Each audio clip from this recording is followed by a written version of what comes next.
Iepa gazte, aurten ere udalekoak antolatu ditu uemak. Udalerri ezberdinetako gazteek izango dute parte hartzeko aukera. Eta bi txanda izango dira aurten ere.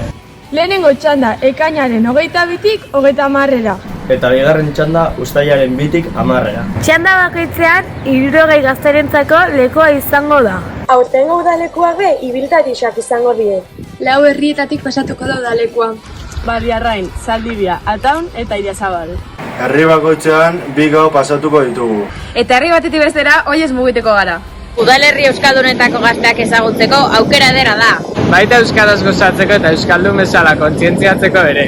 Beraz, prest bazauze, animau izena motera.